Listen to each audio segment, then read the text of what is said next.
The sky hung low over the quiet town of Fairbrook, its clouds heavy and gray, as if the weather itself had chosen to match Emily's mood. After 10 years away, she was back. Not for a family gathering, not for a holiday, but for something far more daunting. The high school reunion. She sat in her parked car just outside the modest community center, where the event was already in motion, hands gripping the steering wheel, debating whether to go in at all. She had not told anyone she was coming. No updates on social media, no RSVP under her name. It was a quiet decision made weeks ago, spurred by a sudden mix of curiosity and unresolved tension. Emily had built a life far away from Fairbrook, and yet something about the invitation had stirred old ghosts. Maybe she wanted closure. Maybe she wanted to see if the shadows of her past still had any power over her. She took a deep breath and stepped out of the car. Dressed in a dark green blouse tucked neatly into black trousers, her hair pulled back into a low bun, Emily looked understated, almost invisible. She didn't mind that. She had never been one for flair, not back in high school, and certainly not now. Still, as she approached the building, she couldn't ignore the knot tightening in her stomach.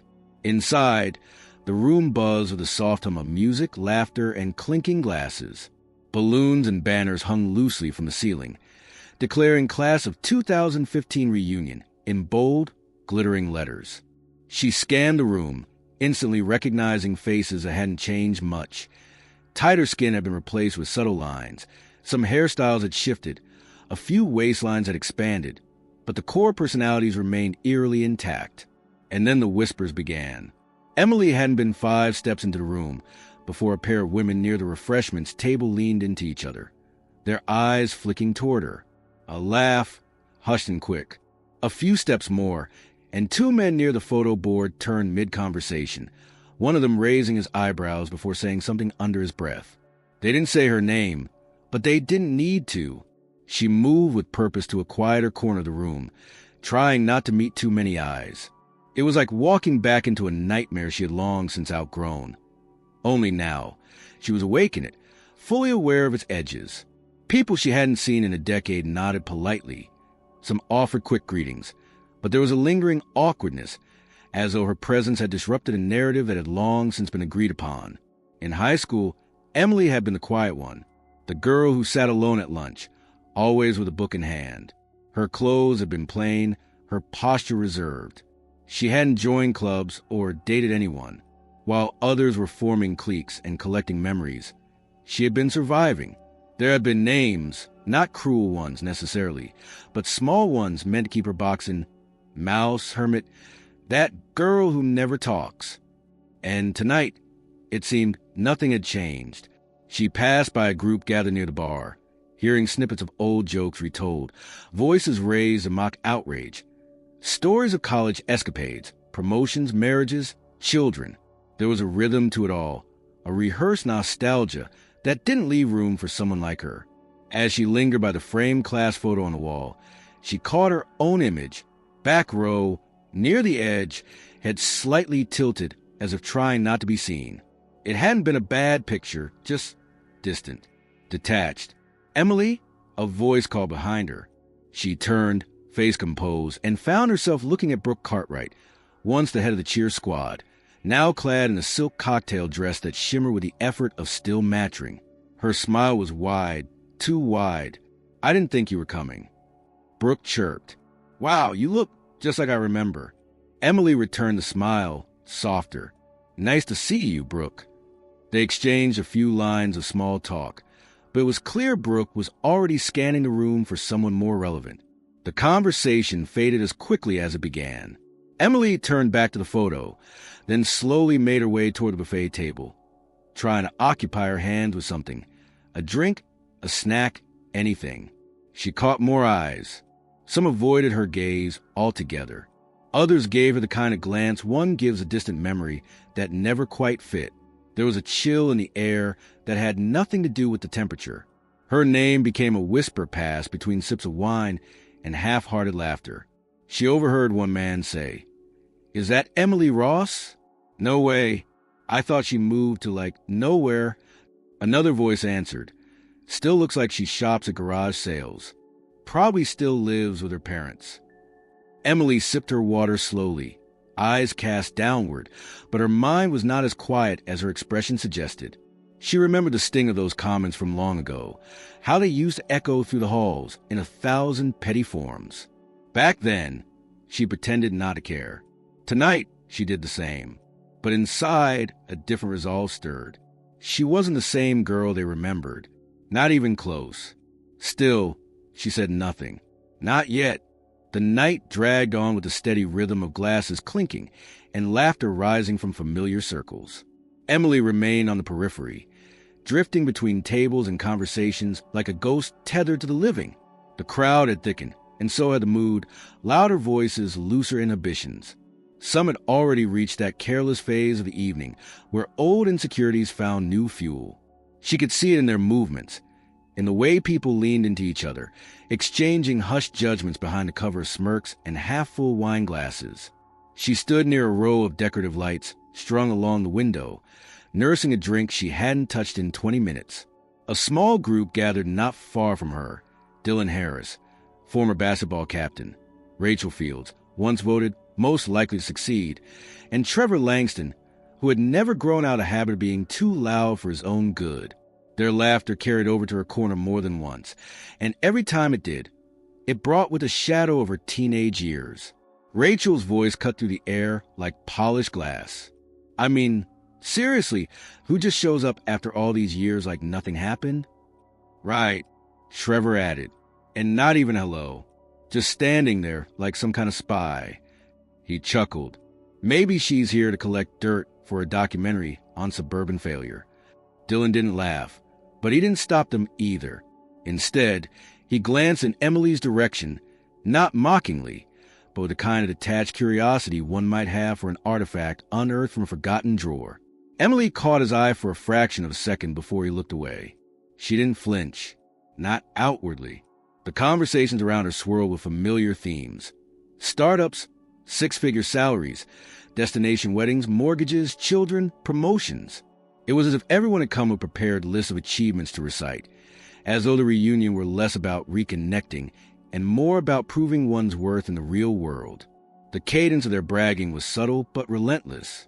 "I just closed on my second property in Seattle," one woman said behind her, pretending not to notice Emily within earshot. "I've been consulting for a firm in Zurich," someone else added. Back and forth. It's exhausting flying first class all the time. Emily said nothing. Her silence wasn't from shyness or confusion. It was practiced, honed over years of needing no one's validation but her own. Yet, standing in that room, among those old faces and louder-than-ever egos, she couldn't ignore the itch beneath her skin. The past was not something buried here. It was thriving, dressed in nicer clothes, but clinging to the same hierarchy of worth. A man she vaguely remembered as Scott Murphy approached her with the confidence of someone used to being at the center of attention. "Emily Ross," he said, drawing out her name like it was a mystery he'd just solved. "Wow, I almost didn't recognize you." She turned to face him. "Scott, so what's new?" he asked, grin already widening. "Still writing those poems in the library? Or did you finally join the real world?"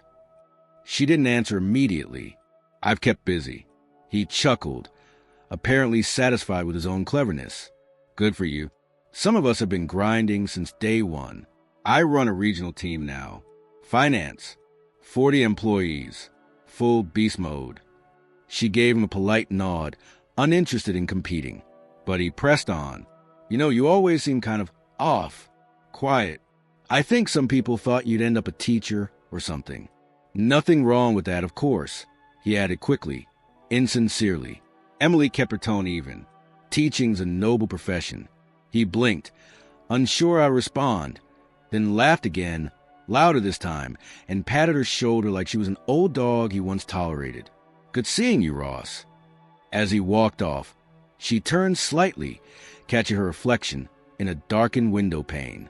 She studied her posture, tall, calm, grounded, and for a moment she felt detached from the noise behind her, but it didn't last. Later, as she stood near the back of the room beside a makeshift display of yearbook memorabilia, a woman she vaguely remembered as Lauren Grant stepped up beside her. Lauren, who had once told her in sophomore year that her presence was like static, barely noticeable, but still annoying. Lauren tilted her head, pretending to study a framed photo. "Wild that you came," she said casually. Emily didn't turn to look at her. "Why wouldn't I?" Lauren shrugged.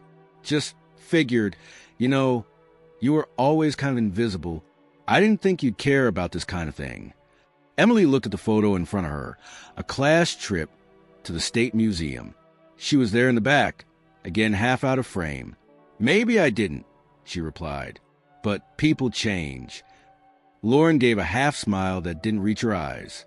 "Yeah, sure." Then, with a glance at Emily's outfit, she added, "It's brave, honestly. Coming here just as you are, not trying too hard. That's rare." It was a compliment shaped like a blade, and they both knew it. Emily offered no reply. As the night moved towards midpoint, the dynamic only sharpened. Groups tightened, laughter spiked in volume and frequency, and the room seemed to contract into tiny islands of belonging. Emily remained in the space between them, a quiet presence navigating a sea of familiarity she had never truly been part of. A few people approached her with surface-level pleasantries, safe questions, light remarks, but the undercurrent was always the same. They didn't know where to place her. Not quite a success story by their definitions, and not quite a failure either.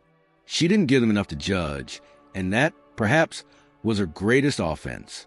The night wasn't over, but something in the atmosphere was shifting. The need to categorize her, to fit her into the mold they remembered, was becoming urgent, as if her calm, silent existence were a threat to the narrative they had written for themselves. They didn't know it yet, but their assumptions were standing on thin ice, and Emily had brought the sun.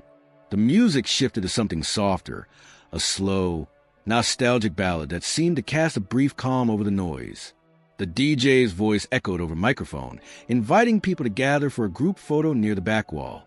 Clusters of former classmates began moving in that direction, some linking arms, others calling out to people they hadn't seen in years. Laughter mingled with the clatter of chairs being pushed aside, and in the commotion, Emily found herself momentarily forgotten by the crowd. She remained by a high-top table near the center of the room, her untouched drink still cradled in one hand, the other loosely holding the strap of her small shoulder bag that rested on the chair beside her. She watched them organizing, posing like a troupe of performers taking a final bow. The stage lights and nostalgia were bright tonight, but none of it felt real to her, just another carefully arranged tableau of people who had long perfected the art of pretending everything had always been perfect. And maybe in their world it had been. The photographer, hired for the evening, gestured for more people to join the photo, calling out names and waving toward those lingering at the tables. Someone called to Emily from across the room, perhaps out of politeness, perhaps from a genuine attempt to include her in the moment. She raised a hand in acknowledgement, but made no move to join them. She had no interest in cementing herself into a group portrait where she had never truly belonged. Just as she shifted to set her glass down on the table and reposition her bag onto her lap, the strap snagged on the back of the chair leg. She tugged gently, but the movement was enough to send the bag sliding off the chair completely. It hit the floor with a soft thump, but the clasp popped open upon impact, and in an instant, the contents scattered across the polished wood floor. A hush didn't fall over the room. Not yet. The music still played. The photographer still called instructions. But in the space around her, the 5 or 6 feet that held her in isolation, attention shifted. A woman near her gasped softly. A man to her left bent slightly, instinctively reacting to the sound of things falling. A compact mirror, a pen, a thin notebook, lip balm, tissues, mundane items that meant nothing to anyone but her, spilled outward in a small radius. But one item did not go unnoticed. A laminated card, glossy under the ambient lighting, landed face up just beyond her reach. The logo was sharp and unmistakable, the clean, international branding of the World Institute for Global Health Research. Below it, printed in bold, dark type, was her full name. Beneath that, Project Lead, Equitable Medicine Initiative. Emily reached forward to gather it, but not before a hand beat her to it. A man she didn't recognize, likely someone's spouse. Picked it up, studying it with a neutral expression. He read it once, then again, and as he handed it to her, he offered a short nod, as if acknowledging something unspoken, but he said nothing. It was the others nearby who reacted. Rachel Fields, passing by on her way to the group photo, paused mid-stride. Her eyes narrowed slightly, scanning the badge. "Is that real?" she asked, voice low but cutting. Trevor Langston, trailing behind her, stepped closer. "Let me see that." He didn't wait for an answer before peering at the badge now back in Emily's hand. Emily, composed as ever, resumed collecting the rest of her belongings in silence. Her fingers were steady, her breathing even, but the air around her changed, as if the temperature had dropped without warning. Conversations nearby dulled into murmurs, and eyes began to shift, not all at once, not dramatically, but subtly like the first turn of a tide. Brooke Cartwright reappeared, drawn by the ripple of curiosity. "Sorry, what's going on?" she asked, stepping into the circle that had quietly formed. Rachel turned to her, eyes still on Emily. Apparently, Emily works in international research, like big league stuff. Brooke blinked. "Wait, really?" Emily stood, now with her bag properly closed and resting against her side. She made no move to explain, but neither did she shrink away. If they wanted to look, she would let them. If they had questions, she would answer them. But she would not fill the silence for them. Let them sit in it. "What kind of research?" Someone else asked, a man from class above theirs, whose name Emily couldn't recall. She didn't immediately respond, which only heightened the attention. It was Rachel who spoke again, voice rising just enough to be heard more clearly. "She's probably like managing a grant or something. That doesn't mean she's in the field." "I didn't say I was," Emily said quietly, but clearly. Trevor scoffed. "Sounds like a glorified admin job. These big organizations love fancy titles." "Project lead isn't an admin title," another voice countered. It was Dylan Harris. He had stepped closer, arms crossed, studying Emily now with something more akin to focus and skepticism. Emily met his gaze but said nothing. She could feel the shift, the way their curiosity fought with disbelief. They wanted it to be exaggerated, a misinterpretation, something they could laugh off later. But the weight of that badge in her hand, and the silence with which she carried it, offered no such escape. Someone near the back of the group photo called out again, annoyed this time. "Can we get this picture taken or what?" Rachel hesitated, then turned away, muttering something about the need to fact-check LinkedIn profiles later. Trevor followed her, but not before giving Emily one last look. This time with something bordering on resentment. Brooke lingered for a moment longer. Her voice, when she finally spoke, was quieter. "Is it really true, what they're saying?" Emily nodded. "Yes."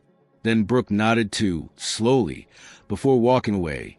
Not in mockery, not quite in awe, but in a kind of thoughtful daze, like someone trying to reconcile a memory with new reality. The group photo resumed without her. The flash went off, capturing a dozen smiles frozen in their comfortable world. And behind them, a different kind of picture was forming, one no camera could capture. Not of Emily as they remembered her, but as she truly was now. The aftermath of the drop badge hung in the air long after the group photo concluded. Though no official announcement had been made, word spread swiftly and organically, carried through side glances, whisper exchanges, and silent recalibrations of perception. Emily could feel the difference not in what was said, but in what wasn't. The ridicule had faltered, the easy laughs, the condescending remarks, the dismissive tones. They all began to retreat under a growing uncertainty. For the first time since she arrived, the room seemed to regard her not with amusement or indifference, but with a quiet curiosity that bordered on discomfort. She hadn't moved much. Her body still occupied the same general space it had earlier in the evening, but the energy around her shifted subtly, like a magnetic field pulling different people toward her orbit. Not all approached. Some simply glanced from afar, their expressions layered with confusion, suspicion, or, in rare cases, respect they didn't yet know how to express. A few tried to maintain their earlier detachment, as though ignoring the revelation would help preserve the narrative they clung to for over a decade. But one didn't keep her distance. Claire Whitaker, once a loud and eager participant in hallway gossip, approached Emily with a hesitant gait, holding a drink in both hands like a fragile offering. Her voice was quieter than Emily remembered, not the shrill tone of the past, but something almost vulnerable. "I didn't know you worked in medicine," she said, not quite meeting Emily's eyes. Emily, who had been scanning the far side of the room, turned toward her without expression. "I don't," she replied evenly. "I work in research, biomedical development, mostly." Claire gave a small nod, clearly unsure what to do with the information. "I mean, that's impressive. Really impressive." Emily didn't smile, but her voice lost none of its calm. "It's necessary work. Not always glamorous, but it matters." Claire hesitated. "So you actually go to different countries? Like, where people really need help?" Emily nodded. "I've spent time in Southeast Asia, Sub-Saharan Africa, a few parts of South America. It depends on where the programs are most needed. We focus on communities with high rates of preventable disease, places where cost and access to medication are still major barriers." Claire blinked, absorbing it all like someone trying to catch up after skipping too many chapters in a book. "That's wow. Honestly, I didn't think." Emily let the silence hang for a moment, then offered a slight nod to fill in the rest. "I know." Claire opened her mouth as if to explain, but stopped herself. For the first time, she looked at Emily not as an oddity, not as a forgotten side character in some high school story, but as someone too complex to fit inside the small box they'd once built for her. She mumbled something, maybe congrats or good for you, before retreating into the safety of a nearby group. Others followed in a similar pattern. One by one, former classmates edged closer with shallow questions and cautious voices, poking at the story behind her badge like it was too fragile to touch. Some asked what it was like to travel so much, to see those kind of places. A few wanted to know how she'd gotten into such a field, as if it were surprising that someone like her could have found her way into anything meaningful. Emily answered simply, never boastfully. She explained that she had studied quietly, worked harder than most assumed, taken opportunities when they came and created others when they didn't. She talked about grant writing, trial phases, failed studies, partnerships with nonprofit hospitals and rural clinics. When someone asked her if it ever felt rewarding, her answer came without pause. "It's not about feeling rewarded. It's about reducing suffering. That's enough." The more she spoke, the more the room's temperature changed. Slowly, imperceptibly, admiration began to displace mockery. It wasn't loud or theatrical. No one clapped. No one made a dramatic speech of apology. But in their body language, in the quiet deference with which they now listened, the shift became undeniable. Then came the moment no one had anticipated, a question asked not in sarcasm or idle curiosity, but in genuine emotion. It came from Megan Ford, who had been among the cruelest in their teenage years, not because she was the loudest, but because she had always wielded cruelty with subtlety, the kind that cut without leaving obvious marks. Megan stood a few feet away, watching Emily with an expression she hadn't worn since they were 15. Humility. "When you were here," Megan said, her voice unusually soft, "did you already know who you wanted to be? I mean, back then, did you already have this in you?" Emily studied her for a moment. "I had pieces of it, but I didn't know what it would look like." Megan nodded slowly, her throat tightening. "We made it so hard for you." "I did. I remember. All of it. I'm sorry. It wasn't theatrical. It wasn't loud. But the room noticed. A few heads turned. A few brows lifted. And Emily, without flinching, without the need to pause and consider her response, simply said, "Thank you." Megan's eyes watered, but she didn't cry. She just stood there, waiting for judgment that never came. Emily didn't offer comfort, nor did she dismiss the weight of the apology. She accepted it, and that was enough. As the evening wore on, the admiration grew quieter, more sincere. Emily found herself invited into conversations that no longer felt performative. People asked her real questions, shared their own regrets, even spoke of their own failures. It was not about prestige anymore. It was about connection. And for the first time all night, Emily felt like she was not being examined, but finally, quietly seen. She didn't stay until the end. At some point, after the music had shifted again, after the crowd had thinned just enough, she slipped away from the central space, moving toward the exit with calm that felt deeper than relief. No one stopped her. A few noticed, a few offered soft goodbyes or knowing nods, but none tried to pull her back. There was nothing more to say. Outside, the night air was cooler, quieter.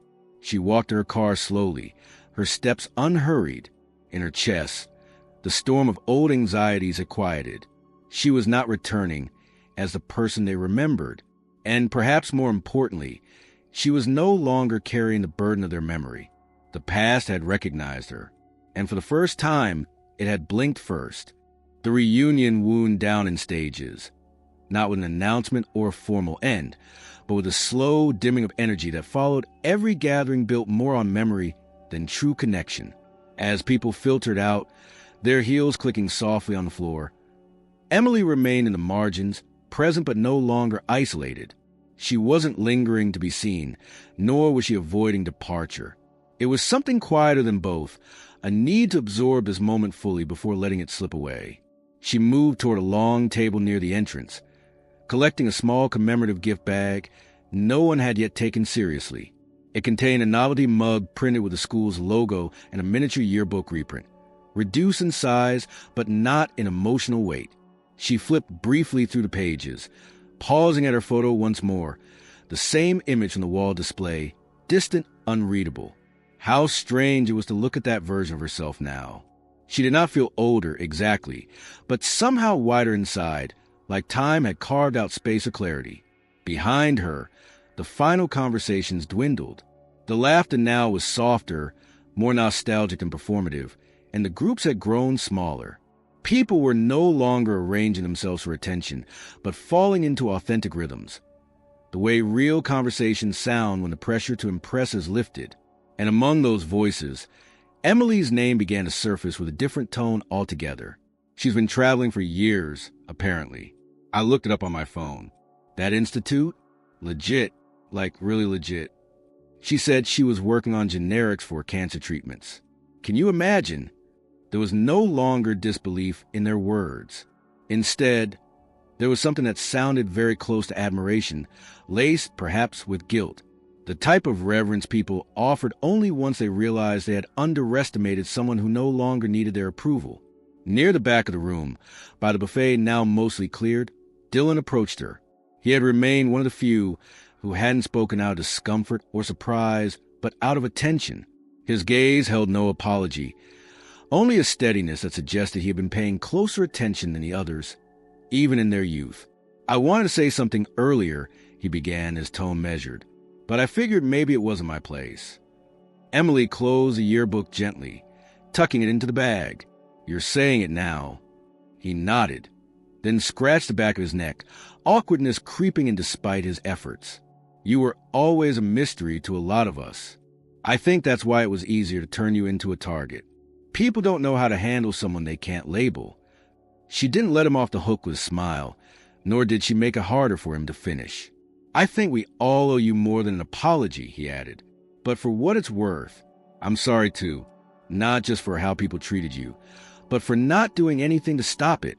Her eyes didn't waver. It's worth more than you think.